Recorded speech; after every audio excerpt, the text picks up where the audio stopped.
স্বাগতম জানাইছো the burning টপিকলে the burning টপিকত আজি এটা গুৰুত্বপূৰ্ণ বিষয় উত্থাপন কৰিছো সমগ্ৰ দেশৰ ৰাজনীতিত এতিয়া কোনে কেইখন আসন পাব সেইলৈ চৰ্চা চলিছে আৰু আমি যদি চাওঁ হেতু আজি আমি বিষয় হিচাপে লোৱা নাই বিষয় হিচাপে লৈছো হেতু গুৰুত্বপূৰ্ণ বিষয় যে ৰাজনৈতিক দলসমূহে বিশেষকৈ সৰু সৰু আঞ্চলিক ৰাজনৈতিক দলসমূহে আমি যদি দক্ষিণ ভাৰতৰ প্ৰাৰম্ভ কৰি নতুন দিল্লীলৈ যদিও আম আদমি পাৰ্টি সমগ্ৰ দেশত আছে তথাপিও এক প্ৰকাৰ ক'ব পাৰোঁ আমি আঞ্চলিক দল তেনেধৰণে আমি চাওঁ যদি তৃণমূল কংগ্ৰেছৰ প্ৰাৰম্ভ কৰি চন্দ্ৰবাবু নাইডু কে চন্দ্ৰশেখৰ ৰাও এই বিভিন্ন মায়াবতী অখিলেশ যাদৱ যদিও বিভিন্ন ৰাজ্য তেওঁলোকৰ আছে মূলতঃ তেওঁলোক আঞ্চলিক এটা অঞ্চল বিশেষে যিহেতু তেওঁলোক থাকে দেখা গৈছে যে এইসকল কিং মেকাৰসকলে তৎপৰ আগবাঢ়িছে আৰু তেওঁলোকে এটা মুখ্য ভূমিকা ল'ব ওলাইছে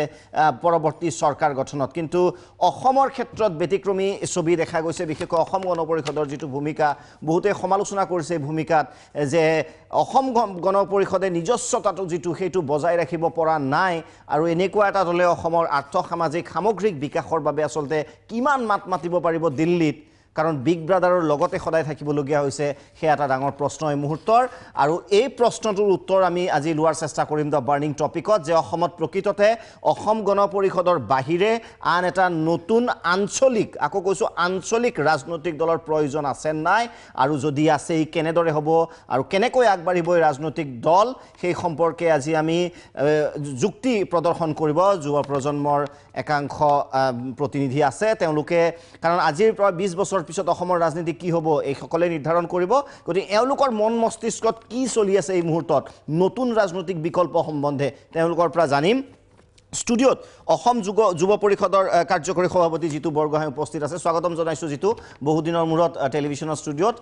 স্বাগতম জনাইছোঁ আৰু এসময়ৰ ছাত্ৰ নেতা এছ বি দেউৰা কলেজৰ সাধাৰণ সম্পাদককে আদি কৰি বিভিন্ন পদত আছিল গতিকে এওঁৰ পৰাও সেই প্ৰস্পেক্টিভটো ল'ম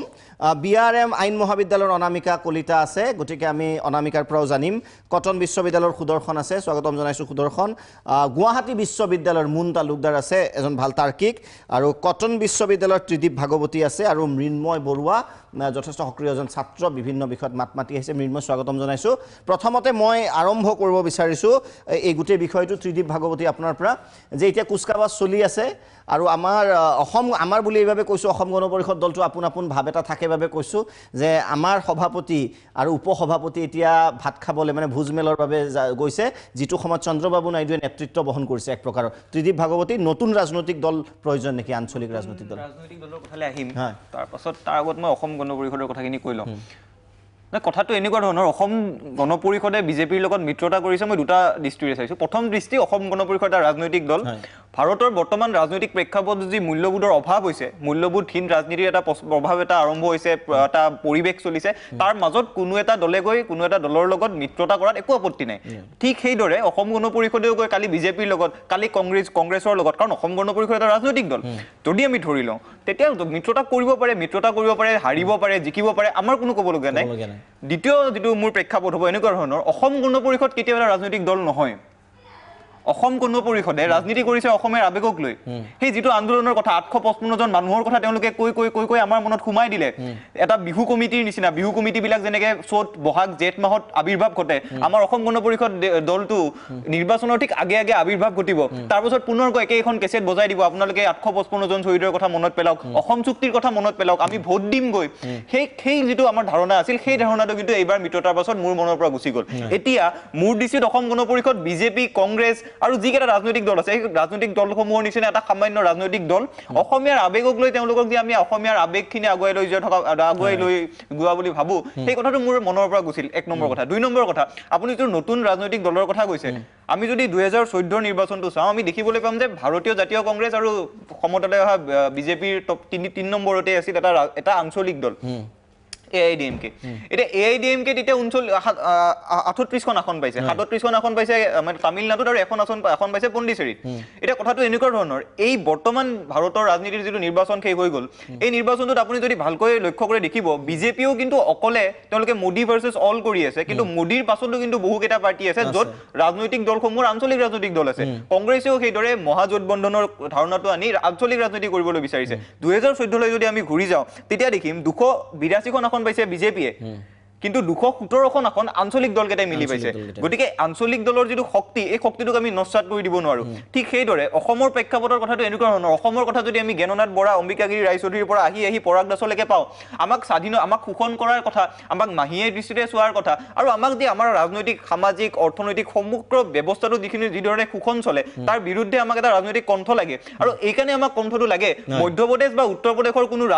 মানে আঞ্চলিক ভাষা নাই তেওঁলোকৰ ভাষা হিন্দী তেওঁলোকৰ যিহেতু ভাষা হিন্দী গতিকে হিন্দী বলৰ ৰাষ্ট্ৰ হিন্দী বলৰ ৰাজ্য তেওঁলোকৰ কথাখিনি তেওঁলোকে হিন্দী ভাষাত ক'ব পাৰে কিন্তু আপুনি যদি তামিলনাডুত চাই তেওঁলোকৰ নিজা ভাষা আছে কাৰণে নিজা ৰাজনৈতিক দল আছে আপুনি যদি আপুনি কেৰেলাত যেহেতু নাই কেৰেলাৰ পৰা আপুনি যদি আহি পাঞ্জাবলৈ চাই আনকি পাঞ্জাবতো আকালি দল আছে আৰু তাৰ পাছত যদি আপুনি আহি মহাৰাষ্ট্ৰত চাই তাতো শিৱসেনা আছে গতিকে নিজৰ আঞ্চলিক ভাষাসমূহ যেহেতু আঞ্চলিক ভাষাসমূহ সৰু সৰু মানুহ কাৰণ তেওঁলোকৰ হিন্দীৰ দৰে কোনো শক্তিশালী জনগাঁথনি নাই জনসমষ্টি নাই ঠিক সেইদৰে আমাক এটা আঞ্চলিক দল লাগে যিয়ে আমাৰ কথা কৈ ক'ব পাৰিব কথা কোৱাৰ সলনি যদি তেওঁলোকে কাৰ ঘৰত কি বনাইছে মাংসৰ লগত সেইবোৰ খাবলৈ দুৱাৰৰ সন্মুখে ঘূৰি থাকে আমাৰ অতুল বৰা আজি ঘূৰি ফুৰিছে আমি বেয়া পোৱা নাই কৰক কাৰণ আজিৰ পৰা আমাৰ অসম গণ পৰিষদ অসমৰ আবেগ নহয় তেওঁ এটা ৰাজনৈতিক দল এটা সামান্য ৰাজনৈতিক দল মূল্যবোধহীন ৰাজনীতি কৰা আন 10টা দলৰ দৰে অসম গণ পৰিষদ এটা ৰাজনৈতিক দল গতিকে এই কথাটো আমি বুজি পাব লাগে অসমৰ মানুহে এইবাৰ এই কথাটো বুজি পালে এতিয়া অসম গণ পৰিষদে মোক অহাবাৰ 3টা প্ৰশ্নৰ উত্তৰ দিব লাগিব এক নম্বৰ কথা আপোনালোকে আৰু অসম চুক্তিখনক লৈ ৰাজনীতি কৰিব নোৱাৰে এক নম্বৰ কথা যদি অসম চুক্তিক লৈ ৰাজনীতি কৰে আমি বিজেপি কংগ্ৰেছক যেনেকৈ বেয়া পাওঁ আপোনালোকেও বেয়া পাম 2 নম্বৰ কথা আপোনালোকৰ আটাইতকৈ যিখন অসম আন্দোলনৰ কথা কৈ থাকে অসম আন্দোলনৰ কথা কওঁতে এতিয়া ভাবি লৈ ক'ব লাগিব এই কাৰণে অসম আন্দোলনৰ কথা কৈ আপোনালোকে নাগৰিকত্ব সংশোধনী বিৰোধৰ এক প্ৰকাৰ সমৰ্থন কৰি আমাক এটা কুঠাৰাঘাত কৰিলে আৰু 3 নম্বৰ কথা যদিহে অসম গণ পৰিষদে ভাবিছে যে এইবাৰৰ লোকসভা নিৰ্বাচনত 3খনৰ এখন আসনো পাম এই কথাটো মোৰ আপত্তি থাকি গ'ল এই কাৰণে আপোনাক যদি মই আজি কওঁ আপুনি মোৰ লগত মিত্ৰতা কৰক মই বিজেপি মোৰ গোটেই সমষ্টি এটা ডাঙৰ জনসমষ্টি আছে এটা ডাঙৰ ভোট বেংক আছে আৰু আপোনাক যদি মই গৈ ধুবুৰী কলিয়াবৰ আৰু যিকেইখন আসনত একেবাৰে নিৰ্বাচন জিকাৰ আকাংক্ষা একদম 0.1% কোনো এগৰাকী ৰাজনৈতিকভাৱে সম্যক জ্ঞান থকা মানুহ ৰাস্তাত গৈ সোধক এই এখন কেইখনত অসম গণ পৰিষদ জিকিব পাৰিব নেকি বুলি সুধিলে তেওঁলোকে ক'ব নোৱাৰে অসম গণ পৰিষদৰ ইমান কেইজন মুধাপতা নেতা থকাৰ পাছত তেওঁলোকে এখনো জিকিব পৰা আসন কিয় বাছি নললে কেৱল আৰু কেৱল মন্ত্ৰিত্বৰ লোভত কেৱল আৰু কেৱল কাৰোবাৰ ভায়েকক সাংসদ নিৰ্বাচিত কৰোৱাৰ লোভত তেওঁলোকে যে মিত্ৰতা কৰিছে তাত মোৰ আপত্তি আছে এইবাৰ নিৰ্বাচনত কেইগৰাকীমান নেতা নিজিকিলে মই শান্তি পাম তাৰ ভিতৰত আছে সাধ্বী প্ৰজ্ঞা ঠাকুৰ তেওঁ হাৰিব লাগিব কাৰণ ভাৰতৰ যিটো ধৰ্মনিৰপেক্ষ জিকিব এইটো বাছি থাকিব লাগিব তেওঁ হৰাৰ আকাংক্ষা যিহেতু কম এক্সিট পোল চাই আৰু এজন তেনেকুৱা নেতা হ'ল কলিয়াবৰৰ পৰা নিৰ্বাচন খেলা প্ৰাক্তন আছু নেতা মণি মাধৱ মহন্ত যদি হাৰে মই সুখ পাম এই কাৰণে সুখ পাম মণি মাধৱ মহন্ত এনেকুৱা ধৰণৰ এটা চৰিত্ৰক প্ৰতিনিধিত্ব কৰি আছে যিটো চৰিত্ৰ হ'ল অসমীয়া জাতীয়তাবাদৰ নামত আমি ছাত্ৰ অৱস্থা কৈশোৰ পাৰ হৈ যাম তাৰপাছত যৌৱন আৰু যেতিয়া আমাৰ বৃদ্ধকাল আহিব আমি গৈ ৰাজনৈতিক দলৰ এটা ৰাষ্ট্ৰীয় ৰাজনৈতিক দলত গৈ গেৰুৱা বসনখন পিন্ধি জনতাৰ সেৱাৰ বাবে আগবাঢ়ি যাম এই যিটো চৰিত্ৰ এই চৰিত্ৰ যদি নাইকিয়া হ'ব লাগে মণি মাধৱ মহন্ত কিন্তু হাৰিব লাগিব গতিকে এই এনেধৰণৰ কথাবিলাক আছে আৰু শেষত মই এটা বাক্য কওঁ অসম গণ পৰিষদৰ যদি পুনৰ এটা ৰূপ লাগে যিটো ৰূপ মই নিবিচাৰো যিটো ৰূপ হ'ব যেন মোৰ নালাগে কাৰণ তেওঁলোকৰ নেতাসমূহে চকীসমূহ এৰি নিদিয়ে নতুন নেতাসমূহক যদি চকী এৰি দিয়ে তেতিয়া কিবা এটা হ'ব পাৰে আৰু যিটো আঞ্চলিক ৰাজনৈতিক দলৰ প্ৰসংগ এই প্ৰসংগটো সদায় ভাৰতবৰ্ষত প্ৰাসংগিক বিজেপিয়ে হওক বা অসমৰ বাবে প্ৰয়োজনীয় কাৰণ আমাৰ কথাবোৰ তেওঁলোকে নকয় আমি এতিয়াও ভাল সাংসদৰ কথা ক'লে হেমবৰুৱাতে আৰম্ভ কৰোঁ আৰু হেমবৰুৱাতে শেষ কৰোঁ নিশ্চয় এই কথাবিলাক আছে নিশ্চয় মুন তালুকদাৰ আপোনাৰ ওচৰত আহিব বিচাৰিছোঁ মই এই প্ৰসংগটো আকৌ মই সুধিব বিচাৰিছোঁ যে আজিৰ একাংশ যুৱ প্ৰজন্মই বহু আশাৰে বাট চায় অসম গণ পৰিষদে কিন্তু বাৰে যিটো ডিচিশ্যন মেকিং কেপাচিটি তেওঁলোকৰ নাই ৰাজহাড় পুনাই থিয় হ'ব নোৱাৰে এটা বিকল্পৰ সন্ধানত আছে যুৱ প্ৰজন্ম আপুনি কি কয় প্ৰয়োজন আছে নতুন আঞ্চলিক ৰাজনৈতিক দলৰ হয় অসমত আঞ্চলিক দলৰ প্ৰয়োজনীয়তা আছে কিন্তু সেই আঞ্চলিক দল অসম গণ পৰিষদ নহয় অসমৰ যুৱ প্ৰজন্মই যি বিচাৰিছে সেয়া অসম গণ পৰিষদৰ ওপৰত আস্থা নাই আৰু যি এটা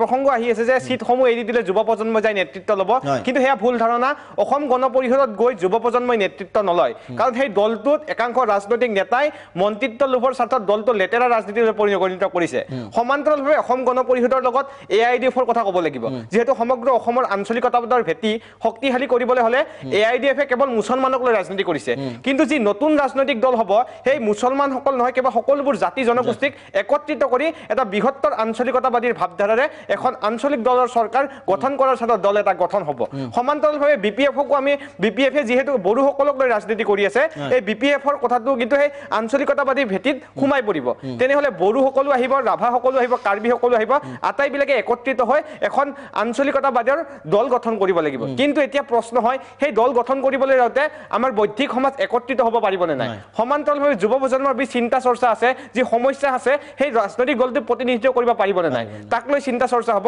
যেহেতু কেইদিনতে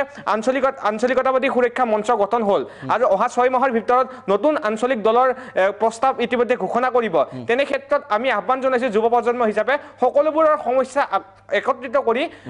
সকলোবোৰ জাতি জনগোষ্ঠীক একত্ৰিত কৰি আমি আগবাঢ়ি যাব লাগিব লগতে অসমৰ আঞ্চলিকতাৰ ভেটি শক্তিশালী কৰিব লাগিব কাৰণ অসম গণ পৰিষদে অসম চুক্তিক লৈ ৰাজনীতি কৰিলে অসম গণ পৰিষদে 855 জন শহীদক লৈ ৰাজনীতি কৰিলে আৰু সেই অসম গণ পৰিষদে কিন্তু শাসনত থকাৰ সময়ত নাগৰিকত্ব সংশোধন 2016 সমৰ্থন কৰিছে সেয়েহে দলটোৰ প্ৰতি আস্থা নাই আৰু আমি বিভিন্ন সময়ত কৈ থাকো অসমৰ সমস্যা সদায় সমস্যা হৈ ৰল বানপানী সমস্যাক আজিও ৰাষ্ট্ৰীয় সমস্যাৰ বাবে ঘোষণা কৰা নহল সেই আঞ্চলিকতাবাদৰ চৰকাৰখন কিন্তু 10টা বছৰৰ বাবে অসমক শাসন কৰিলে কিন্তু অসমক কি দিলে আজিও কিন্তু বিদেশী সমস্যা সমাধান নহল সীমান্তত কাইটেটাৰৰ ব্যৱস্থা নহল তেনে ক্ষেত্ৰত অসম গণ পৰিষদৰ প্ৰতি আমাৰ কোনো আস্থা নাই আৰু যেহেতু যোৱা পঞ্চায়ত নিৰ্বাচনে হওক লোকসভা নিৰ্বাচনে হওক অসম গণ পৰিষদৰ যি লেতেৰা ৰাজনীতিৰ চৰিত্ৰ সেয়া জনসাধাৰণে দেখিছে সেয়া কেশৱ মহন্তই হওক ফণীভূষণ চৌধুৰী হওক নাইবা অতুল বৰাৰ ক্ষেত্ৰতে হওক নিজৰ মন্ত্ৰিত্ব লোভৰ স্বাৰ্থত কিদৰে জাতিটোক বিক্ৰী কৰিব পাৰে তেওঁলোকে প্ৰমাণ কৰিছে আৰু দিল্লীৰ যে তেওঁলোকে কোনো নাগপুৰৰ নেতাৰ স্বাৰ্থত গৈ তেওঁলোকে গেৰুৱা বসন পিন্ধিছে আচলতে জাতীয়তাবাদৰ স্বাৰ্থত গেৰুৱা বসন পিন্ধিছে তথাপিও এটা স্যাটিসফ্যাকশন আমি যদি বডি ল্যাঙ্গুয়েজটো চাওঁ সভাপতিৰ যদি আমি বডি ল্যাঙ্গুয়েজ চাওঁ উপসভাপতিৰ যদি বডি এটা স্যাটিসফ্যাকশন আছে মুখত কিবা অদ্ভুত স্যাটিসফ্যাকশন মই বুজি নাপাওঁ এটা পলিটিক্যাল পাৰ্টিয়ে মানে যুৱ প্ৰজন্ম হিচাপে মই কৈছোঁ যে এটা আক্ৰোশ থাকে যে আমি সিট পাম ঠিক আছে জিৰিবে কোৱাৰ নিচিনা যে মিত্ৰতা আছে কোনো দলৰ লগত কিন্তু এটা সেন্স অফ স্যাটিসফ্যাকশন আজিও দেখিছোঁ ৰাম মাধৱৰ লগত কাষে কাষে ঘূৰি ফুৰিছে আকৌ কৈছোঁ সেইটো পাপ হ'ব নোৱাৰে সেইটো বেআইনী হ'ব নোৱাৰে কিন্তু ৰাজনৈতিক দল হিচাপে বা অসমৰ যিটো বেকগ্ৰাউণ্ড অসম গণ পৰিষদৰ যিটো বেকগ্ৰাউণ্ড সেই বেকগ্ৰাউণ্ডৰ পৰা কি ভাবে যে এতিয়াও স্যাটিসফাইড আমি ইয়াতে হয়তো ডিবেট কৰি আছোঁ নতুন আঞ্চলিক ৰাজনৈতিক দল সম্পৰ্কে আমি চিন্তা কৰিছোঁ তেওঁলোকক কিন্তু বিমৰ্ষ দেখা যোৱা নাই দে লুক ভেৰি হেপ্পী সুদৰ্শন আসলতে সিদ্ধান্ত ল'ব পৰা যিটো ক্ষমতা তেওঁলোকে মোৰ বোধহয় হেৰুৱাই পেলাইছে গতিকে তেওঁলোকে নেজানে কোনটো ঘাটত উপস্থিত হলে মোৰ নাওখনে মানে নিজৰ অৱস্থাটো পাবগৈ সেইকাৰণে দুই নাওত দুই ভৰি দি গৈ আছে আৰু এতিয়া যেহেতু বিশ্বকাপৰ বতৰ গতিকে ক্ৰিকেটৰ লগত মিলাই কওঁ ধৰক মানে তেওঁলোকৰ আজিৰ অৱস্থাটো মাংস ভাত খাব যোৱা অৱস্থাটো এনেকুৱা হৈছে যে শ্ৰীলংকাই ৱৰ্ল্ড কাপখন জিকিছে বিশ্বকাপ জিকিছে গতিকে ই এছিয়াৰ দল বুলি মই ফূৰ্তি কৰোঁ ভাৰতে মই এছিয়াৰ দল এটা জিকিছে কোনো ইংলেণ্ড জিকা নাই অষ্ট্ৰেলিয়া জিকা নাই বেলেগ কোনো মহাদেশৰ জিকা নাই নিজৰ ৰেংকিংটো নাই মানে কি হ'ল এই মইহে হাৰিছো মোৰ লগৰটোৱেটো জিকিছে মানে দৌৰ প্ৰতিযোগিতা এখনত মই একেবাৰে লগৰ ক্লাছৰ ল'ৰাটো জিকিছে সি জিকিছে নহয় হ'ব আৰু এটা দলতো যদি ক্ৰিকেট খেলখনৰ এটা নিৰ্দিষ্ট দলতো যদি খেলি আছো খেলি থাকোতে মোৰ লগৰটোৱে 50 মাৰিলে 100 মাৰিলে সেঞ্চুৰী কুবাই জিকালে খেলখনক পিছৰ মেটছখনত মই খেলিব আকৌ সুবিধা পাম নে নাই সেইটো চিন্তা নাই কিন্তু ই 100 মাৰি জিকাইছে তাতে ফুৰ্তি আমাৰ আৰু জিকিখন আসন লৈছে তেতিয়াই গম পাই যে তেওঁলোকে হৰা জিকাৰ লগত কোনো মতলবেই নাই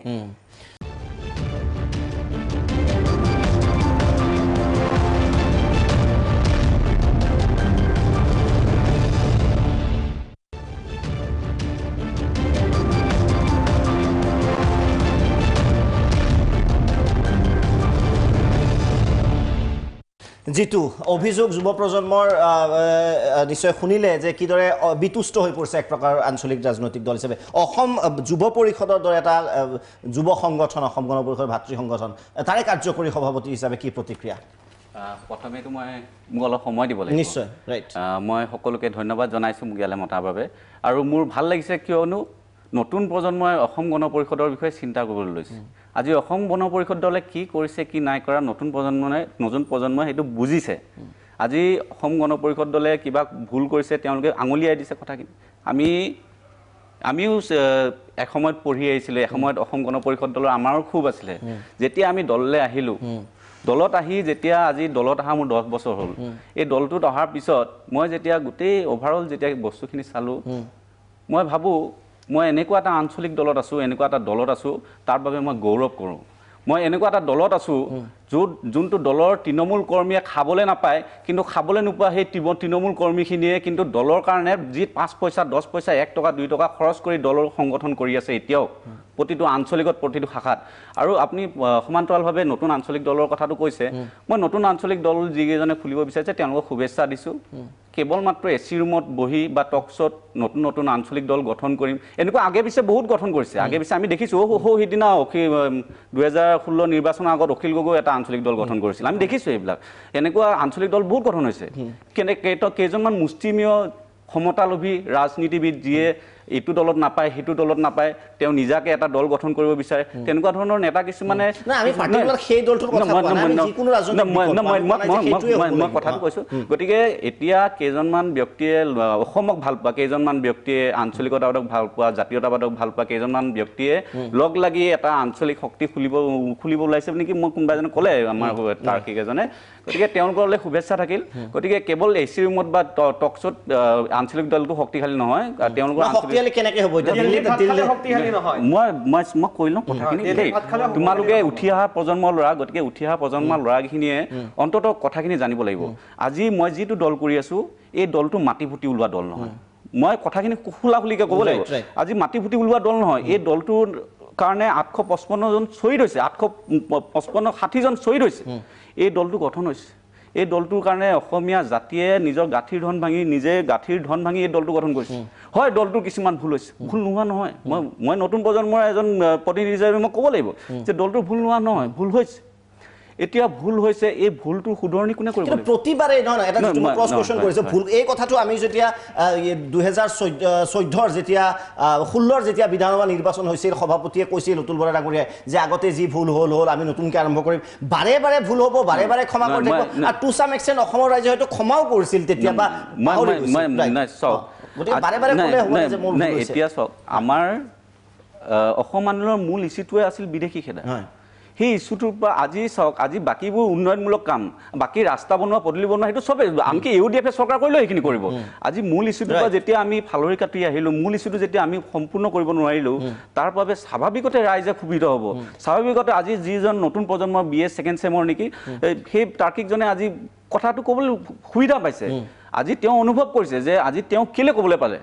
আজি আপোনালোকে কেৱল সমৰ্থন কৰিছে মই কথাটো কৈ লওঁ ভাইটি আজি নতুন প্ৰজন্মৰ মাজত যিটো সময়ত নতুন প্ৰজন্মই বিজেপি ফালে দৌৰিছে কোনোবাই কংগ্ৰেছৰ ফালে দৌৰিছে আজি নতুন প্ৰজন্মই হওক ভালেই হওক বেয়াই হওক অসম গণ পৰিষদ দলৰ কথাটো চিন্তা কৰিছে সলিউশনটো কি হ'ব মই কৈ লওঁ কথাটো কৈ লওঁ আজি চাওক আমাৰ অসম গণ পৰিষদ দলৰ অভিভাৱক বহুত আজি ময়ো অভিভাৱক আজি আমাৰ ইয়াত থকা ছাত্ৰ ছাত্ৰীসকলেও অভিভাৱক আজি অসম গণ পৰিষদে কি কৰিব লাগে আমি সকলোৱে পৰামৰ্শ দিওঁ কিন্তু কংগ্ৰেছ বিজেপিকটো আমি পৰামৰ্শ নিদিওঁ আজি অসম গণ পৰিষদ দলক মই ভাইটি মই কৈ আছোঁ মোক ক'বলৈ দিয়া অসম গণ পৰিষদ দলক নিজৰ বুলি ভাবে আজি ভুল হৈছে দলটো কিছুমান ক্ষেত্ৰত ভুল হৈছে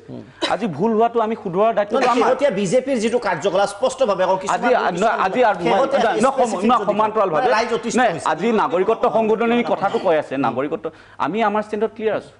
আজি অসম গণ পৰিষদৰ যেতিয়া 3জনকৈ মন্ত্ৰীয়ে পদত্যাগ কৰিছিল তেতিয়াতো কোনো এজন বাহ দিবলৈ অহা নাছিল বা আপোনালোকে পদত্যাগ কৰিলে আপোনালোকক এখন গামোচাখন পিন্ধাও বুলি কোনোতো অহা নাছিল সেই সময়ত অসম গণ পৰিষদ দলৰ 3 মন্ত্ৰী আমিতো NDA লগত এলায়েন্স আছিলোঁ আমি এটা ইছ্যুৰ কাৰণে আমি এলায়েন্সৰ পৰা ওলাই আহিলোঁ ওলাই অহাৰ লগে লগেতো অসমৰ কোনো জনসাধাৰণে কোনো বোলে অসম গণ পৰিষদৰ অতুল বৰা কেশৱ মহন্ত ফণীভূষণ চৌধুৰীয়ে নিজৰ গাদী ত্যাগ কৰি তাত পদত্যাগ কৰি আহিছে আমি তেওঁক গামোচাখন পিন্ধাও ৰাজহুৱা সম্বৰ্ধনা জনাওক কোনোতো কৰা নাই তথা তৎসত্বেও মই ক'ব লাগিব তৎসত্বেও কিন্তু আমি কৰি আছোঁ আজি আমি NDA পাৰ্টনাৰ আজি আমি NDA পাৰ্টনাৰ আজি NDA পাৰ্টনাৰ হিচাপে আজি NDA এটা তাত আয়োজন এটা আছে আজি দিল্লীত NDA আয়োজন এটা আছে তাত NDA যিকেইটা সহযোগী দল আপোনালোকে যেনেকৈ ভোজমেল কিবা মেল কৈ আছে NDA যিকেইটা সহযোগী দল তাত যেতিয়া আপোনাক মাতিব আপুনি নোযোৱাকৈ আপুনি এখন কলেজৰ ছাত্ৰ আপোনাৰ কলেজত কিবা এটা পাতিছে আপুনি নাযাব কিন্তু যিটো ৰাজনৈতিক দলে অসমৰ অস্তিত্ব শেষ কৰাৰ বাবে বদ্ধপৰিকৰ তেওঁলোকে ভাতৰ ভোজৰ মেল পাতিলে ইমান সগৌৰৱৰে যায় কিয় প্ৰশ্ন কাৰণ আজিও বিজেপিৰ ষ্টেণ্ডটো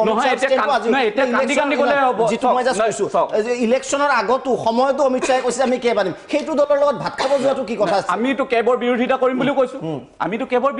বুলি কৈছোঁ তেওঁলোকে নিজৰ ষ্টেণ্ডত হেৰি আছে আজি যেনেকে BSP আৰু SP দুইটাই অমিল দুইটাই তেল পানীৰ নিচিনা আজি শিৱসেনা বিজেপি তাত তেল পানীৰ নিচিনা সম্পৰ্ক শিৱসেনা আৰু বিজেপি মহাৰাষ্ট্ৰত তেল পানীৰ নিচিনা সম্পৰ্ক তৎসত্বেও তেওঁলোকে এলায়েন্স কৰিছে আজি BSP আৰু SP দুইটাই তেল পানীৰ সম্পৰ্কত তেওঁলোকে তথাপিও এলায়েন্স কৰিছে আজি জম্মু এণ্ড কাশ্মীৰত চব তেওঁলোকে তথাপিও এলায়েন্স কৰিছে আত্মসমৰ্পণ আমি আত্মসমৰ্পণ কৰা নাই আপোনালোকে ক'ব পাৰে কোৱা কথা এইবিলাক কিন্তু চাওক এই দলটো মই এইটো কাৰণে কৈছো এই দলটোৱে হয় কিছু ভুল কৰিছে কিছু ভুল নকৰা নাই মই নিজে স্বীকাৰ কৰিছো আজি মই অসম আন্দোলন দেখা নাই আজি ইয়াত থকা আমাৰ যুৱ প্ৰতিনিধিসকলে অসম আন্দোলন দেখা নাই আজি দেখিছে যদি আমাৰ অগ্ৰজসকলে দেখিছে তেওঁলোকে আন্দোলন কৰিছে তেওঁলোকে বুজে দলটো অনুভৱ কৰে দলটো কেনেকৈ আন্দোলন কৰিছিল কেনেকৈ দল গঠন হৈছিল আজি আমি এনেই ওপৰতে কিছুমান কথা কৰিলে নহ'ব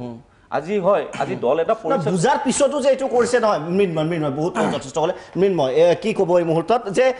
বাৰে বাৰে যিটো কোৱা হয় যে ভুল হৈছে আমি ভুল নকৰোঁ এই শব্দবোৰে এতিয়া স্পেচিফিক কিবা এটা বিচাৰে অসমৰ ৰাইজে মই এটা কথা প্ৰথমতে কৈ লওঁ যে কৈ থকাৰ সময়ত যাতে কোনো মাত নামাতে প্ৰত্যেকজনে কৈছে প্ৰথম কথা দীপক দা এটা কথা তেওঁ ক'লে যে যেতিয়া মই 10 বছৰ যিটোৰে ক'লে যে 10 বছৰ এই দলটোত আছোঁ মই বুজি পাওঁ যে আমাৰ যিসকল আঞ্চলিক পৰ্যায়ৰ যিখিনি মানুহ আছে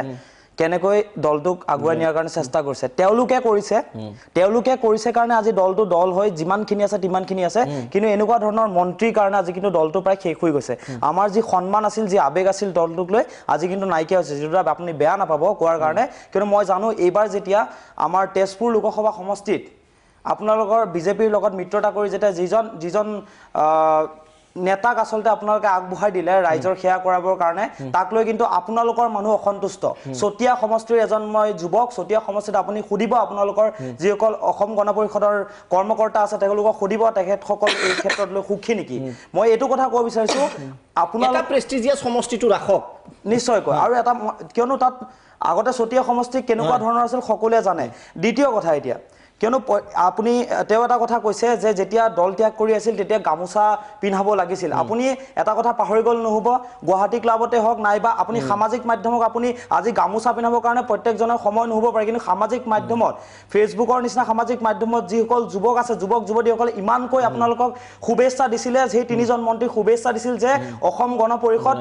আকৌ বেক কৰিছে অসমৰ ৰাজনীতিলৈ আৰু এইবাৰ অসম গণ পৰিষদে কিবা এটা কৰি দেখাব কিন্তু পুনৰ তেতিয়া কানি ওলাইছিল যাওঁতে কিন্তু হাঁহি গ'ল যেতিয়া হাঁহি গুচি গ'ল আকৌ অসমৰ মানুহে গম পালে যে আচলতে দলটোৰ কেনেকুৱা ধৰণৰ এক অৱস্থা এতিয়া আছে ক্ষমতাৰ লোভত তেওঁলোক আচলতে কেনেকৈ আগবাঢ়ি গৈছে আৰু এটা কথা ক'ব বিচাৰিছোঁ আপুনি প্ৰশ্ন কৰিছিল নতুন ৰাজনৈতিক দলৰ প্ৰয়োজন আছে নে নাই মই এটা কথা ক'ব বিচাৰিছোঁ আপুনি ব্যক্তিগতভাৱে নল'ব কিন্তু আপুনি 10 বছৰ অসম গণ পৰিষদৰ কাৰণে কি কৰিছে আমি দেখিছোঁ সামাজিক মাধ্যমতো আপোনাৰ আপডেট প্ৰায়ে পাওঁ যদি আজি সেইসকল মন্ত্ৰী বয়স যথেষ্ট হৈছে যদি আপোনালোকৰ নিচিনা এটাক যদি মই এতিয়া ক'ব বিচাৰিছোঁ যে অহা যি বিধানসভা নিৰ্বাচন আছে আপোনালোকৰ নিচিনা যদি 15-20 জন নেতাক যদি অসমৰ কাৰণে আগবঢ়াই দিয়ে মই কম ইয়াত থিয় হৈ পেলাই কৈছোঁ ষ্টুডিঅ'ৰ মাজত যে আমাৰ নিচিনা বহুতো যুৱকে সমৰ্থন জনাব আপোনালোকে কওক যদি আপোনালোকে সেইসকল ব্যক্তিয়ে যদি যুৱক প্ৰজন্মক যদি আগুৱাই দিওঁ যদি বিচাৰে কিয়নো যুৱ প্ৰজন্মৰ দল আছিল এটা সময়ত যুৱকসকলে ইয়াত এই দল গঠন কৰিছিলে আৰু শাসনলৈ আহিছিলে আৰু আপোনালোকে তেওঁলোকে যদি এতিয়া কয় যে আমি অহা বিধানসভা নিৰ্বাচনৰ পৰা আমি দলটোক সাপোৰ্ট কৰিম কিন্তু তাৰ কাৰণে আমি এজিপি নিজে কেইখন সিট বিজেপি এৰি দিয়ে তাকে লৈ প্ৰচেছ মই আহি আছো সেই কথাটোলৈ আহি আছো যদি আপোনালোকে কথা দিব পাৰে তেতিয়া কিন্তু হাজাৰ হাজাৰ যুৱক যুৱতী আকৌ অসম গণ পৰিষদে যাব আৰু তাৰ কাৰণে নতুন ৰাজনৈতিক দলৰ প্ৰয়োজন তেতিয়া মই অনুভৱ নকৰোঁ বুলি আচলতে ক'ব বিচাৰিছোঁ মানে মই তাকেই মই অকণমান মোবাইলটো চাই থাকোঁতে দেখিলোঁ আজি অৰবিন্দ কেজৰিৱালৰ লগত আমাৰ অখিলেশ যাদৱৰ এখন সভা হৈছে তেওঁলোকে মিত্ৰতা কৰাৰ কথা পাতিছে মানে ভাৰতৰ ৰাজনীতি এনেকুৱা এটা পৰ্যায়ত আছে মানুহে আঞ্চলিক দলসমূহে মিলি এটা মিত্ৰতা কৰি আছে ঠিক সেই সময়তে আমি এনেকুৱা ধৰণৰ কথা আলোচনা কৰিছোঁ তেওঁলোক তৃণমূল কৰ্মীৰ কথা কৈছিল মই এটা সৰু প্ৰশ্ন এটা কৰোঁ আপোনালোকে যে মিত্ৰতা কৰিলে তাৰ আগত তৃণমূল কৰ্মীৰ 10জন তৃণমূল কৰ্মীক সুধিছিলে নেকি এইবাৰ যে মিত্ৰতা কৰিছিল মই কৈ লওঁ প্ৰথম প্ৰশ্ন সুধিছিলে নেকি কোনোবা দিনা সোধে নেকি কিবা এটা ডিচিশ্যন লোৱাৰ আগতে আপোনালোকৰ এই তৃণমূল কৰ্মীসকলক সোধে নেকি যাৰ কাৰণে আপোনালোকৰ সাধাৰণ পৰিষদৰ পৰা আপোনালোকৰ দলৰ পৰা মানুহে ওলাই আহিব লগা হয় আপোনালোকৰ দলৰ পৰা মানুহ ওলাই আহে তাৰ মাজত এবাৰ কেতিয়াবা সুধি চাই নেকি আৰু যদি সুধি চাই তেওঁলোকে সঁচাকৈ মিত্ৰতা কৰিবলৈ কৈছিল নেকি এই ধৰণৰ কথাবিলাক আহে আৰু তেওঁ বিএছপি আৰু এছপিৰ কথা কৈছে তেওঁ হয়তো নাজানে বিএছপি আৰু এছপি দুয়োটা উত্তৰ প্ৰদেশৰ দল আৰু তেওঁলোকে মিত্ৰতাটো উত্তৰ প্ৰদেশৰ ভিতৰত কৰিছে বিএছপি আৰু এছপিয়ে মিত্ৰতা কৰাৰ প্ৰধান কাৰণটো হ'ল বিজেপিক ৰোধ কৰিব লাগে উত্তৰ প্ৰদেশৰ পৰা গতিকে তেওঁলোকে উত্তৰ প্ৰদেশৰ স্বাৰ্থটো কেতিয়াও নাইকিয়া কৰি দিয়া নাই অসমৰ স্বাৰ্থ যেনেকৈ আপোনালোকে নাইকিয়া কৰি দিছে তেওঁলোকে দিয়া নাই আৰু 2 নম্বৰ কথা তেওঁলোকে শিৱসেনাৰ কথা কৈছে শিৱসেনাই বিজেপিৰ লগত মিত্ৰতা কৰিছে আপত্তি নাই কিন্তু কেতিয়াও মহাৰাষ্ট্ৰৰ স্বাৰ্থটো বাদ দিয়া নাই যদি বিজেপিয়ে যিটো বিজেপিৰ সাহসো নাই কাৰণ শিৱসেনাই আপোনালোকৰ অপবৰ দৰে মেৰুদণ্ডহীন দল নহয় তেওঁলোকে প্ৰতিবাদ কৰিব সাহসো নাই লগে লগে ধমক দিব আৰু বিজেপিয়ে বন্ধ হৈ যাব আপোনালোকৰ দৰে এবাৰ ধমক দি তাৰ পাছত ভাত খাবলৈ নাযায় যি ধৰণৰ কথা আছে মহাৰাষ্ট্ৰত তেনেকুৱা ধৰণৰ কথা সেইকাৰণে হ'বই নোৱাৰে গতিকে অসম গণ পৰিষদৰ যিটো স্থিতি এই স্থিতিটো সদায় ইমানেই দুৰ্বল হৈ থাকে আৰু যাৰ বাবে আপুনি মোক যদি আজি কয় মই তেওঁৰ এইখিনি কথালৈকে মানি ল'ব পাৰোঁ তেওঁলোকে যদি ৰাজনৈতিকভাৱে অস্তিত্বটো জীয়াই ৰখাৰ স্বাৰ্থত বিজেপিৰ লগত মিত্ৰতা কৰিছে তাতো মই মানি ল'ব পাৰোঁ মই প্ৰথমতে কৈছোঁ মোৰ ৰাজনৈতিক দল সম্পৰ্কে বা ৰাজনৈতিক দল হিচাপে অসম গণ পৰিষদে বিজেপিৰ লগত মোৰ একো আপত্তি নাই তাৰ পাছতো আপোনালোকে যিকেইখন আসন লৈছে সেই আসনখিনি যিকোনো এজন ৰাজনৈতিকভাৱে জ্ঞান থকা মানুহে কৈ দিব ধুবুৰীত অসম গণ পৰিষদ জিকাটো যিমান কঠিন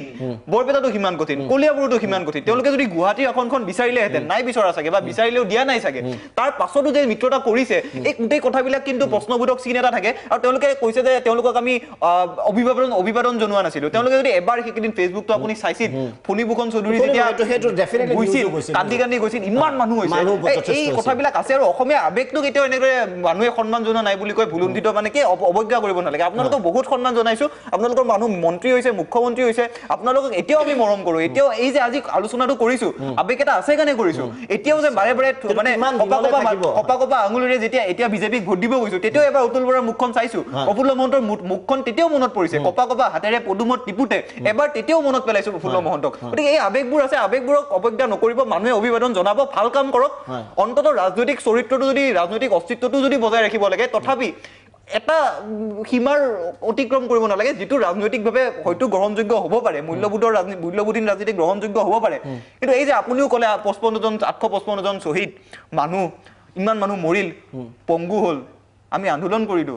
এই মানুহখিনিৰ কথা ভাবি চাব লাগে এবাৰ যিকোনো এটা কিন্তু নিশ্চয় আৰু এটা প্ৰসংগ মই আচৰিত হৈছোঁ তাতে বিশেষকৈ বহুতে যুৱ প্ৰজন্মৰ বহুতে সচেতন আজিকালি সকলো বিজেপিৰ সভাপতিয়ে বিজেপিৰ অফিচত বহি কয় অসম গণ পৰিষদৰ আসনৰ পোৱা সম্ভাৱনা নাই আমি 10খন বিজেপিয়ে পাম অসম গণ পৰিষদে কোনো আসন নাপায় তাৰমানে অৰ্থাৎ দিয়াই হৈছিলে এইকেইখন আসন য'ত সম্ভাৱনা নাই গতিকে এইটো এক প্ৰকাৰৰ বিলীন হৈ যোৱাৰ যিটো প্ৰক্ৰিয়া তাত অৱশ্যে অসমৰ ৰাইজে অবজেকশ্যন কৰিছে অভিযোগ কৰিছে আৰু তাৰ বাবে বিচাৰিছে যে বহুত হ'ল আৰু কিমান সহ্য কৰিব অসমত প্ৰয়োজন নেকি বিকল্প আঞ্চলিক ৰাজনৈতিক দলৰ বিতৰ্ক অব্যাহত থাকিব বিৰতিৰ পিছত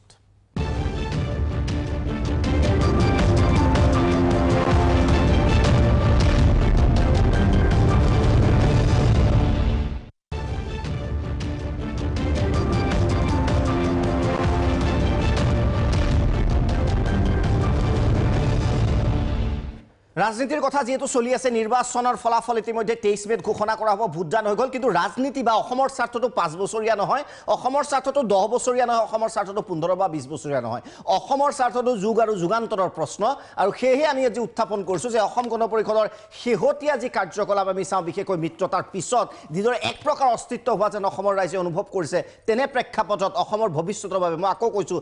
নেক্সট 5 বছৰৰ বাবে নহয় পৰৱৰ্তী 5 বছৰৰ বাবে নহয় যুগ যুগান্তৰৰ বাবে 10 15 20 25 30 বছৰ পাছলৈ হ'লেও ৰাজনৈতিক দল এটা আঞ্চলিক ৰাজনৈতিক দল যি দলে হয়তো চৰকাৰ গঠন কৰিব নোৱাৰিবও পাৰে কিন্তু যি দলে এটা প্ৰেছাৰ গ্ৰুপ হিচাপে প্ৰভাৱ গোষ্ঠী হিচাপে দিল্লীৰ দৰবাৰত গৈ এটা পলিটিকেল ফ'ৰ্চ হিচাপে থিয় দিব পাৰে বিকল্প আঞ্চলিক ৰাজনৈতিক দলৰ প্ৰয়োজন আছে এই বিষয়ে আমি এটা বিতৰ্কৰ সূচনা কৰিছোঁ আৰু যুৱ প্ৰজন্মৰ প্ৰতিনিধিসকল আমাৰ মাজত আছে তেওঁলোকৰ মতামত আমি লৈ আছোঁ এইবাৰ মই আহিব বিচাৰিছোঁ BRM ল কলেজৰ অনামিকা কলিতাৰ ওচৰলৈ অনামিকা যিটো মই গম পাইছোঁ যে আপুনি নিশ্চয় ক'ব যে মানে অকমান দুৰ্বলতা এতিয়াও আছে অসম গণ পৰিষদৰ প্ৰতি ব্ৰহ্মপুত্ৰ আৰু বৰাক এই দুই উপত্যকাক লৈ গঠিত অসম ৰাজ্য য'ত আজিও আছে পৰশুৰাম কুণ্ড অথবা উমানন্দ য'ত আজিও ব্ৰহ্মপুত্ৰৰ বুকুত বিৰাজ কৰে সত্ৰীয় সংস্কৃতিৰ প্ৰাণকেন্দ্ৰ মাজুলী য'ত ঐতিহ্যমণ্ডিত হয়গ্ৰীৱ মাধৱ মন্দিৰৰ এটি কোণত ঘণ্টাৰ শব্দ বাজি উঠাৰ লগে লগে পুৱামুক্কা দৰগাহৰ আন এটি কোণত প্ৰতিধ্বনিত হয় হিন্দু কি মুছলমান একে আলাৰ পৰমান আজান পীৰৰ জিকিৰৰ এক সুন্দৰ মূৰ্ছনা তেনেকুৱা এখন জন্মভূমি পুণ্যভূমি অসম আৰু অসমীয়াৰ স্বাৰ্থ সুৰক্ষিত কৰিবলৈ এটা নতুন আঞ্চলিক ৰাজনৈতিক দলৰ কোনো কাৰণতে আৱশ্যক নাই কাৰণ 1985 চনত যি অসম চুক্তি স্বাক্ষৰিত হৈছিল য'ত 855 গৰাকী শ্বহীদৰ ত্যাগ আৰু স্বাৰ্থৰ বিনিময়ত যি অসম চুক্তি এক ঐতিহাসিক চুক্তি স্বাক্ষৰিত হৈছিল আৰু এই অসম চুক্তিৰ কালক্ৰমত যি এটা আঞ্চলিক ৰাজনৈতিক দলৰ সূত্ৰপাত হৈছিল অসম গণ পৰিষদ নামেৰে আৰু যাৰ প্ৰতিষ্ঠাপক সভাপতি প্ৰফুল্ল কুমাৰ মহন্তই 1985 চনত পৰা 1999 চনলৈ কাৰ্যকাল কৰিছিল তাৰ পিছত আকৌ 1996 চনৰ পৰা 2001 চনলৈ কাৰ্যকালত চৰকাৰ গঠন কৰিছিল তাৰ পিছত কিন্তু তেওঁলোকে আৰু তিষ্ঠ দিব নোৱাৰিলে শাসনৰ গাদীত তাৰ পিছত 2006 চনত প্ৰফুল্ল কুমাৰ মহন্তই নিজাববীয়াকৈ অসম গণ পৰিষদ প্ৰগতিশীল নতুন অসম গণ পৰিষদ প্ৰগতিশীল অসম গণ পৰিষদ এটা নতুন দল গঠন কৰিলে কিন্তু 2008 চনত গোলাঘাটৰ এটা অসম গণ পৰিষদৰ যেটো প্ৰতিষ্ঠা দিৱস স্থাপন কৰা হ'ল তাত আকৌ অসম গণ পৰিষদ প্ৰগতিশীলৰ সম্পূৰ্ণৰূপে বিলুপ্ত প্ৰায় ঘটিল সম্পূৰ্ণৰূপে ধ্বংস হৈ গ'ল গতিকে এনেকুৱা এটা আঞ্চলিক ৰাজনৈতিক দল য'ত নেকি ইতিহাসত সৃষ্টিতেই ধ্বংস হৈ গ'ল তেনেকুৱা এটা আঞ্চলিক ৰাজনৈতিক দল অসম গণ পৰিষদ কিদৰে বৰ্তমান প্ৰেক্ষাপটত এটা সুস্থিৰ বাতাবৰণ আনিব ৰাজনৈতিক ক্ষেত্ৰখনত এক কোনো কাৰণতে মানি ল'ব নোৱাৰি গতিকে বৰ্তমান ক্ষেত্ৰখনত চাবলৈ গ'লে যদি ৰাজনৈতিক দল হয় তেনেহ'লে সেই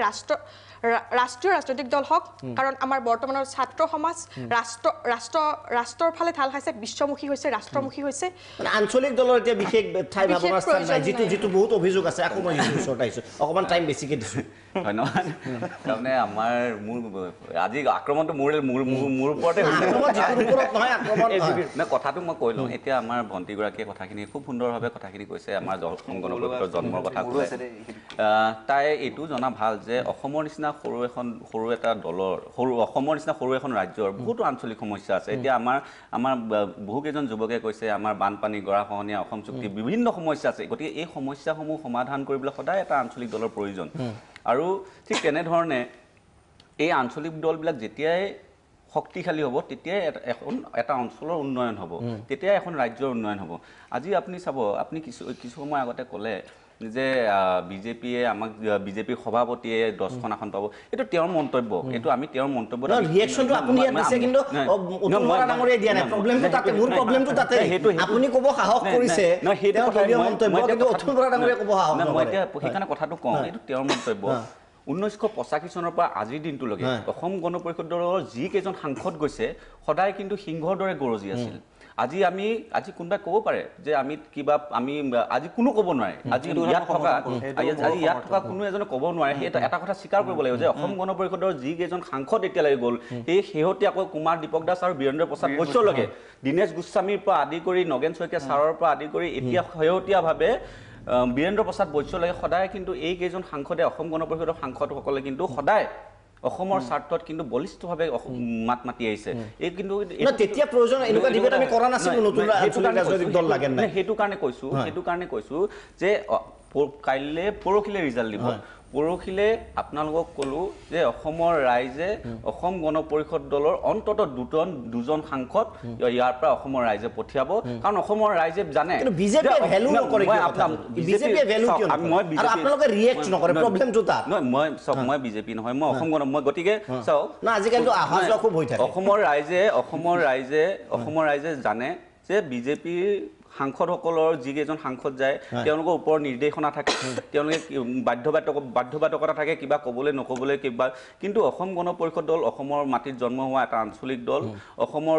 সকলো জাতি জনগোষ্ঠীক প্ৰতিনিধিত্ব কৰা এটা আঞ্চলিক দল গতিকে অসমৰ সমস্যাসমূহ আমাৰ যিকেইগৰাকী সাংসদ জয়ী হৈ আহিব অহা 23 তাৰিখে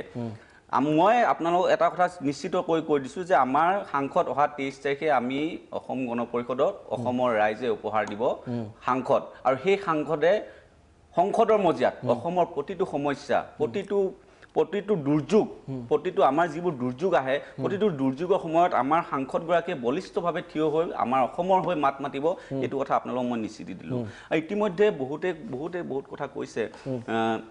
নতুন আঞ্চলিক দলটোৰ কথাও কৈছে মই সেইকাৰণে পূৰ্বতেও কৈছোঁ যে নতুন আঞ্চলিক দল গঠন কৰিব ওলাইছে মই শুভেচ্ছা দিছোঁ কিন্তু আঞ্চলিক দলটো আজি চাওক যিহেতু আমাৰ যিবোৰ কাউন্সিল আমাৰ ৰাজ্য চৰকাৰখনে সৰু কাউন্সিল কৰি দিছে আজি আপুনি ক'ব পাৰে আজি সৰু আমাৰ যিবোৰ এতিয়া ৰাভা কাউন্সিল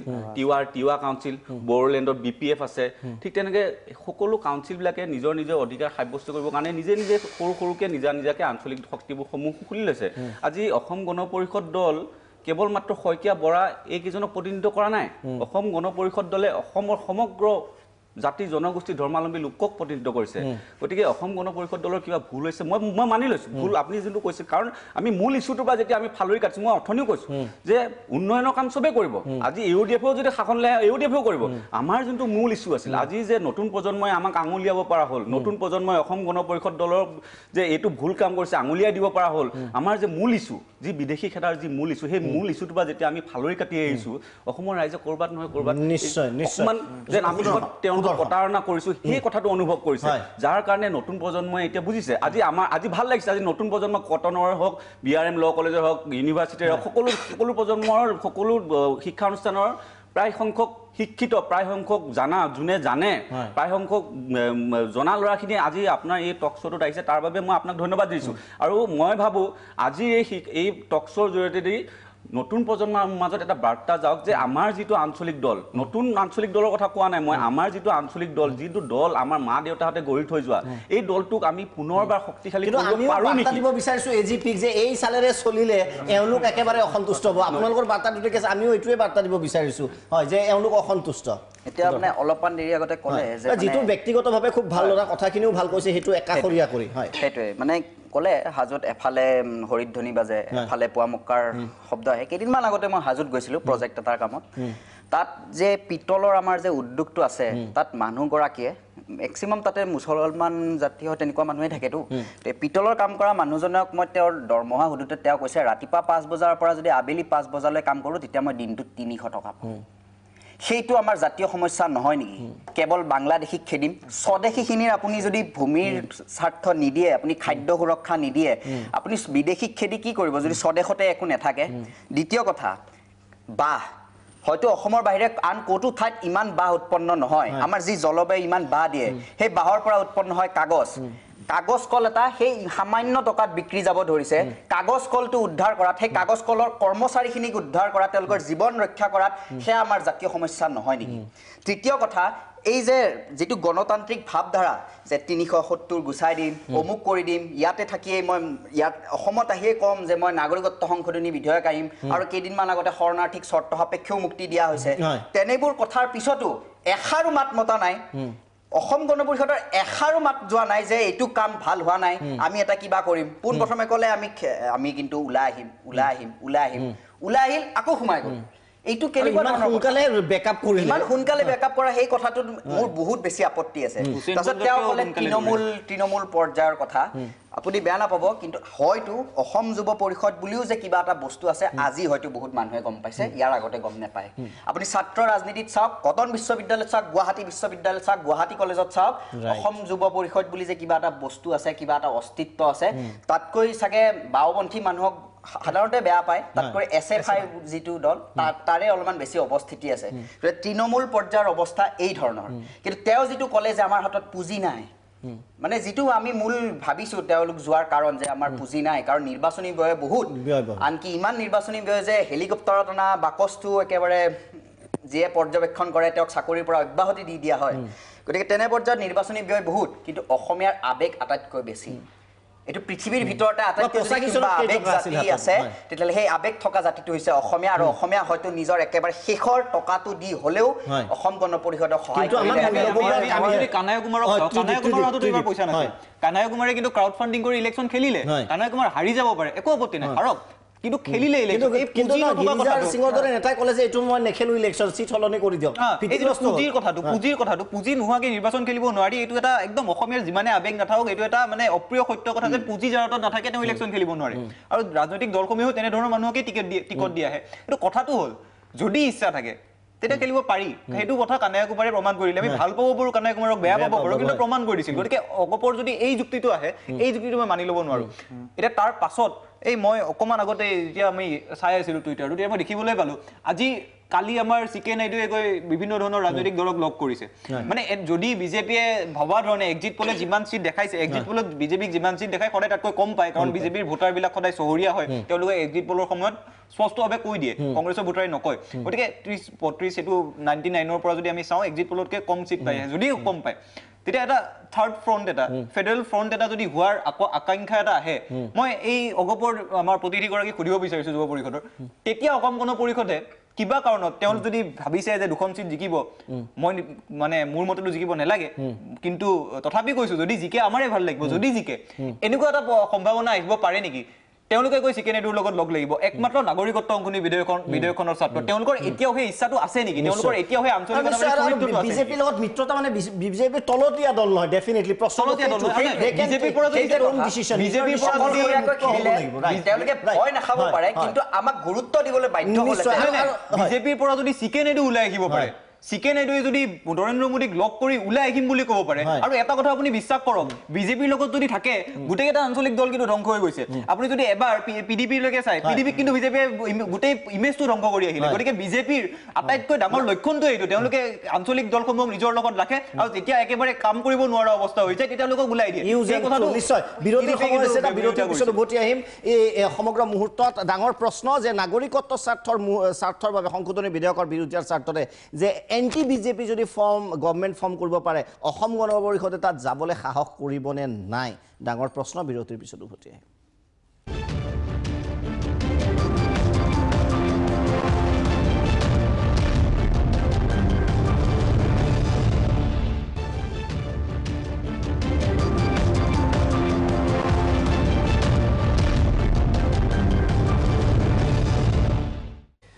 উভতি আহিছোঁ বিৰতিৰ পিছত অসমৰ এবুৰি সমস্যা অস্তিত্বৰ সংকটৰ প্ৰশ্ন বিদেশী সমস্যা থলুৱা শিল্পৰ প্ৰসংগ এনে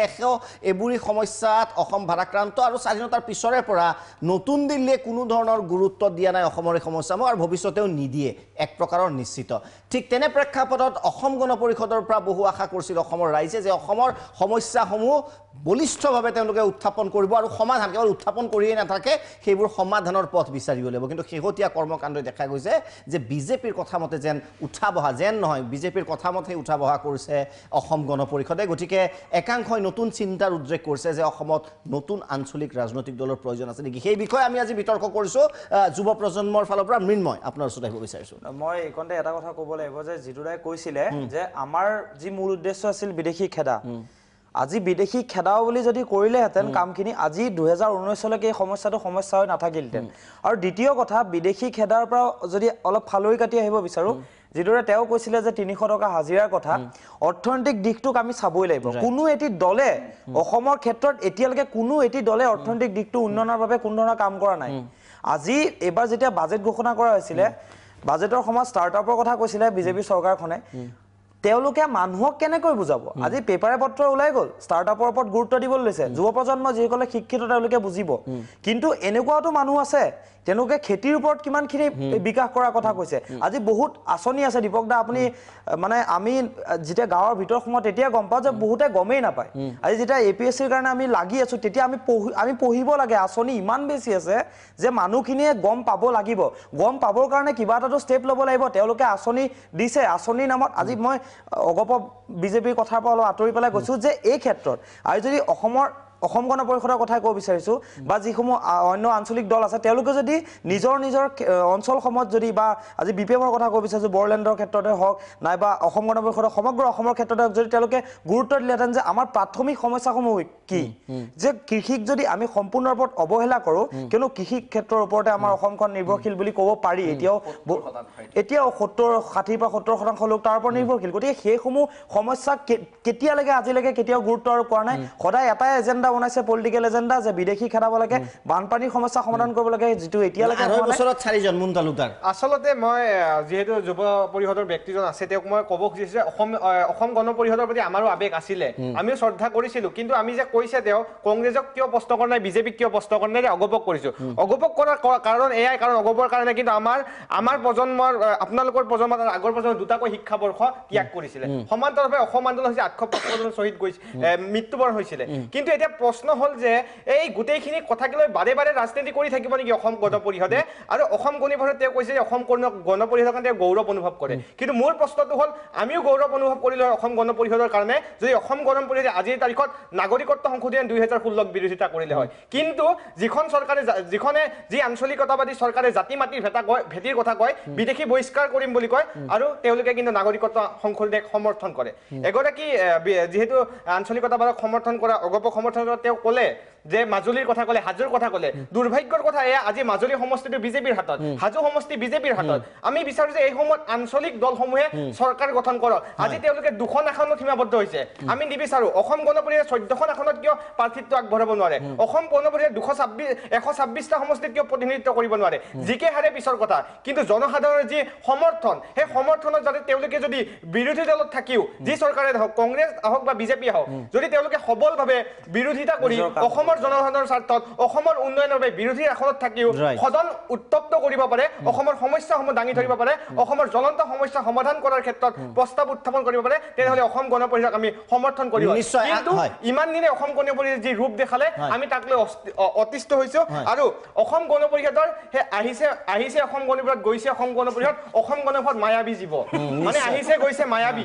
সেয়ে আমি এই মায়াবী দলটোক আমি ত্যাগ কৰিবলৈ আমি যুৱ প্ৰজন্ম ওলাই আহিব লাগিব নিশ্চয় গতিকে ডাঙৰ প্ৰশ্ন এই বিষয়সমূহ উত্থাপন কৰা হৈছে যে প্ৰতিটো পদক্ষেপত যদি আমি চাওঁ অসমৰ আঞ্চলিক সমস্যাসমূহৰ প্ৰসংগত যদি চাওঁ যে নতুনত্বৰ ক্ষেত্ৰত যদি আমি বানপানীৰ কথাটো উল্লেখ কৰিছে ইতিমধ্যে বা তেনে বহু সমস্যা আছে যিবোৰ সমস্যাত বাৰে বাৰে আমি বিচাৰিছোঁ যে আমাৰ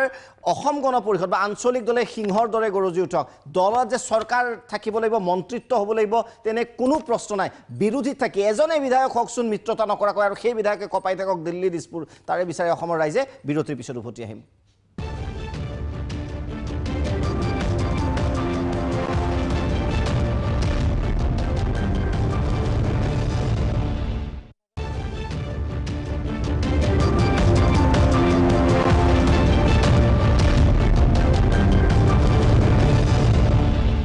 বিৰতিৰ পিছত যিটো আপোনাৰ ওচৰত আহিব বিচাৰিছোঁ কেইবাগৰাকীও বক্তাই খুব সুন্দৰ কথা কৈছে আৰু পৰামৰ্শও পাইছোঁ এই পৰামৰ্শখিনি আমি ল'ব লাগিব তেওঁলোকৰ যি পৰামৰ্শ আজি 2019 আৰু অসম আন্দোলন হৈছিল 79 to 85 এতিয়া সেই 79 নহয় এতিয়া 85 নহয় এতিয়া আজিৰ নতুন প্ৰজন্মক আমি আহৈ বুলি কৈ আমি আনিব নোৱাৰোঁ আজি নতুন প্ৰজন্মক আমি 855 জন শ্বহীদৰ কথা কৈ আমি ভুলুৱাব নোৱাৰোঁ আজি গোটেই ডেকা ল'ৰাখিনিয়ে গোটেইখিনিয়ে গম পাইছে গতিকে তেওঁলোকে এইটো কথাও গম পাইছে যে অসম গণ পৰিষদটো অসমৰ দল এইটো কথা বুজি পোৱাৰ কাৰণে মই প্ৰথমে তেওঁলোকক ধন্যবাদ দিম তেওঁলোকে যিখিনি পৰামৰ্শ দিছে তেওঁলোকে যিখিনি অভিযোগ কৰিছে মই ভাবোঁ অহা দিনবিলাকত এই অভিযোগবোৰ যিবোৰ অভিযোগ তেওঁলোকে আমাক এই অভিযোগবোৰ কেনেধৰণে খণ্ডন কৰিব পাৰোঁ কেনেধৰণে আমি নতুন প্ৰজন্মক আকৰ্ষণ কৰিব পাৰোঁ নতুন প্ৰজন্মক কেনেধৰণে দললৈ আনিব পাৰোঁ নতুন প্ৰজন্মক কেনেকৈ দায়িত্ব দিব পাৰোঁ কেনেকৈ এই দলটো যিটো মাটি ফুটি ওলোৱা দল নহয় ৰাইজৰ দলটো কেনেকৈ ৰাইজৰ মাজলৈ আকৌ নিব পাৰোঁ এই কথাখিনি আমি গুৰুত্ব দিম আৰু আপুনি যিখিনি কথা ক'লে কিছু সময় আগতে অসম গণ পৰিষদ দল মই আপোনালোকক পুনৰবাৰ কৈছোঁ অসম গণ পৰিষদ দল কেতিয়াও অসমৰ ৰাইজক প্ৰতাৰণা কৰা নাই অসম গণ পৰিষদ দলে কেতিয়াও অসম আৰু অসমীয়াক আবেগক লৈ ৰাজনীতি নকৰে অসম গণ পৰিষদ দলে সদায় অসমৰ মাটিত থাকি অসমৰ কৃষ্টি সংস্কৃতি ভাষা সাহিত্য সকলো লগত লৈ পিনে অসম গণ পৰিষদ দলে ৰাজনীতি কৰে আৰু মই সমান্তৰাল এটা কথা কৈ ল'ব লাগিব যে আমাৰ বক্তাসকলে অসম গণ পৰিষদ দলৰ চৰকাৰ দেখা নাই গতিকে অসম গণ পৰিষদ দল যেতিয়া চৰকাৰত আছিল তেতিয়া উদ্যোগ নীতি বিভিন্ন নীতি লৈছিলে বহুত নীতি কাৰণ সেইখিনি সময়ত ছ'চিয়েল মিডিয়া নাছিলে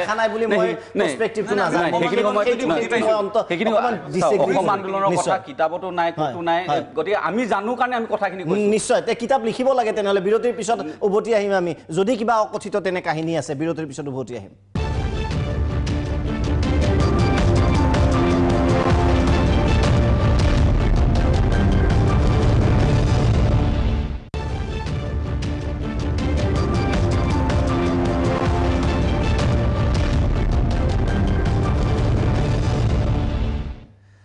উভতি আহিছোঁ বিৰতিৰ পিছত শেষ মন্তব্য হিচাপে মৃন্ময় খুব শেষত এটা কথা ক'ব বিচাৰিছোঁ আপুনি প্ৰথম আৰম্ভ কৰিছিল নতুন ৰাজনৈতিক দলৰ প্ৰয়োজন আছে নাই যদি অসম গণ পৰিষদে নতুন নেতাৰ যদি সন্ধান পায় যদি নতুন যিসকল যুৱক যুৱতী আছে তেওঁলোকক যদি দায়িত্বভাৰ অৰ্পণ কৰে তেনেহ'লে মই ক'ম যে ই সঁচাকৈ অসম গণ পৰিষদ শক্তিশালী ৰূপত আহিব আৰু মই যিহেতু প্ৰত্যেকটো কথাতে আমি বিপক্ষে কৈ আছোঁ এটা কথা আপোনাক সমৰ্থন জনাই কওঁ যে আপোনালোকৰ যদি নিচিনা মানুহ আহে যদি যুৱ প্ৰজন্মৰ যদি প্ৰতিনিধি তেওঁলোকে দিয়ে তেনেহ'লে আমাক নতুন ৰাজনৈতিক দলৰ প্ৰয়োজন নাই দুটা কথা তাতে প্ৰথম কথাটো হৈছে ভাৰতবৰ্ষৰ যি ৰাজনৈতিক ইতিহাস বা ৰাজনৈতিক পৰিৱেশ যি অধ্যয়ন কৰে তেওঁ বুজি পাব ভাৰতবৰ্ষত কেতিয়াও আঞ্চলিক ৰাজনৈতিক দলসমূহ মূল্যহীন হৈ নাযায় বা তেওঁলোকৰ যিটো প্ৰতিপত্তি বা তেওঁলোকৰ যিটো প্ৰাসংগিকতা হেৰুৱাই নাযায়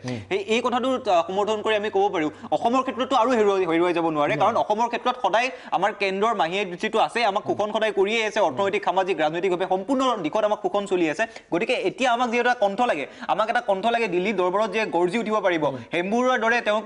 চিঞৰি উঠিব পাৰিব আৰু যুক্তি সহকাৰে আমাৰ কথাখিনি ক'ব পাৰিব তেনেকুৱা আমাক এটা কণ্ঠ লাগে তেনেকুৱা কণ্ঠ যদি অগপৰি নিজৰ যিখিনি মুদাপতা নেতা যিখিনি এতিয়া প্ৰাসংগিকতা হেৰুৱাইছে তেওঁলোকৰ সলনি যদি নতুন ল'ৰা ছোৱালীক তেওঁলোকে আগবঢ়াই নিব খোজে তেতিয়াতো খুব ভাল কথা আৰু যদি সেইটোও নোৱাৰে তেতিয়াহ'লে তৃণমূল কৰ্মীৰ কথা সুধিব লাগিব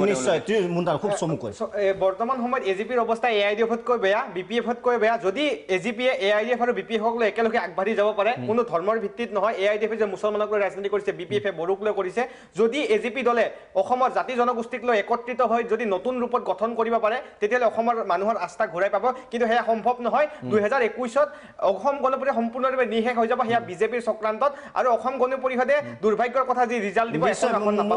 খুব স্পষ্ট যিহেতু গেম অফ থ্ৰ'নছ শেষ হৈছে আৰু বেছিভাগ মানুহে নেচায়ে গতিকে সেইকাৰণে মানুহখিনিৰ মনোযোগটো যাতে আহে সেইকাৰণে কৈছোঁ তাত তেওঁলোকৰ যি ভায়েক টিৰিয়ান লেনেষ্টাৰে বিপক্ষত আছিল ঠিক তেনেদৰে বৰ্তমান অৱস্থাত কিন্তু অসম গণ পৰিষদৰ প্ৰতিষ্ঠাপক যিগৰাকী আছিল প্ৰফুল্ল কুমাৰ মহন্তই ভোট দিবই নগ'ল ইমান এটা চূড়ান্ত পৰ্যায় পাইছে গতিকে মোৰ ব্যক্তিগত মতামত যে যেনেকৈ বিকল্পৰ কাৰণে টিৰিয়ান লেনিষ্টাৰ গৈছে তেনেকৈ আমাক এটা বিকল্প হয় আঞ্চলিকতাবাদ এটা জাতিগত অস্তিত্ব সেই আঞ্চলিকতাবাদৰ কাৰণে বৰ্তমান সময়ত আমাৰ অসমখনত বিভিন্ন দল সংগঠনৰ সূত্ৰপাত হৈছে তিৱাসকলৰ কাৰ্বিসকলৰ মিচিং ভাইসকলৰ গতিকে এনেকৈ অসমখন মানে সম্পূৰ্ণভাৱে বিভক্ত হৈ গৈছে একো ঐক্য সম্প্ৰীতি নাই অসমখন আঞ্চলিকতাবাদৰ নামত বহুত ভাগ হৈ গৈছে যদি ঐক্য আৰু শান্তি সম্প্ৰীতি এনে তেনেহ'লে অসমখন আঞ্চলিকতাবাদ তেনেহ'লে এক কি নতুনৰ প্ৰয়োজন নাই যিটো শেষ মন্তব্য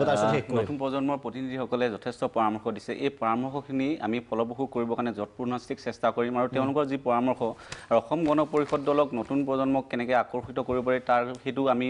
জগাই তুলিম নতুন প্ৰজন্মক কেনেধৰণে অসম গণ পৰিষদ দলটোক কেনেকৈ আগবঢ়াই নিব পাৰে নতুন প্ৰজন্মক লগত লৈ নতুনৰ শক্তি আৰু জ্যেষ্ঠজনৰ থাকিলে কিন্তু জাতীয়তাবাদ জীয়াই নাথাকে আঞ্চলিকতাবাদ জীয়াই নাথাকে নিশ্চয় ধন্যবাদ জ্ঞাপন কৰিছোঁ আটাইকেইগৰাকীক গতিকে ভৱিষ্যত প্ৰজন্মই কিভাৱে বিশেষকৈ অসমৰ ৰাজনীতিত কি বিচাৰিছে ভৱিষ্যত প্ৰজন্মই জনাৰ সৰু প্ৰয়াস কৰিলোঁ মই দীপক শৰ্মাই দা বাৰ্ণিং টপিকৰ পৰা বিদায় লৈছোঁ ধন্যবাদ